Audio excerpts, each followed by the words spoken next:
एका सराईत आंतरराज्यीय वाहन चोरट्याला बेड्या ठोकल्या आहेत। या कारवाईत पोलिसांनी 7 दुचाकी जप्त केल्या असून नागपूरसह गोंदिया आणि मध्य प्रदेशातील वाहन चोरीचे एकूण 6 गुन्हे उघडकीस आणले आहेत।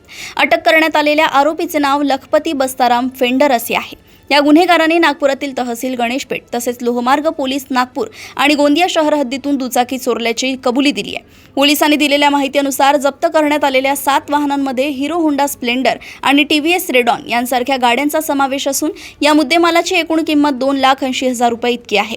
तहसील गणेशपेठ आणि गोंदियातील विविध पोलीस ठाण्यांमध्ये नोंद असलेल्या गुन्ह्यांचा तपास करत असताना गुन्हे शाखेच्या पथकाला हा आरोपी सापडला।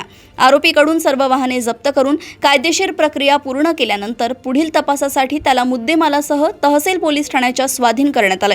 ही कारवाई गुन्हे शाखा युनिट 3च्या पोलीस निरीक्षकांच्या नेतृत्वाखाली पथकाने यशस्वीरित्या पूर्ण केली आहे। सध्या नागपूर शहरामध्ये वाहन चोरीच्या मोठ्या प्रमाणात घटना घडत आहेत। त्या अनुषंगाने माननीय पोलीस आयुक्त नागपूर शहर श्री रवींद्र कुमार सिंगल यांनी वाहन चोरीचे आरोपी शोधून कारवाई करण्याबाबत सूचना दिलेल्या होत्या। त्यानुसार गुन्हे शाखा युनिट 3 येथील पोलीस उपनिरीक्षक देशमुख आणि त्यांचे पथक यांनी एक आरोपीला ताब्यात घेतलं। त्याचं नाव आहे लखपती फेंडर। हा वाराशिवनी बालाघाटचा राहणार आहे, मध्य प्रदेशचा।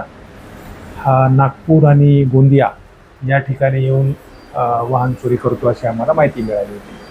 त्याला ताब्यात घेतल्यानंतर त्याने नागपूर शहर त्याचप्रमाणे Nagpur railway station, Gondia railway station या ठिकाणी एकूण 8 ठिकाणी मोटरसायकल चोरल्याचं निष्पन्न झालं।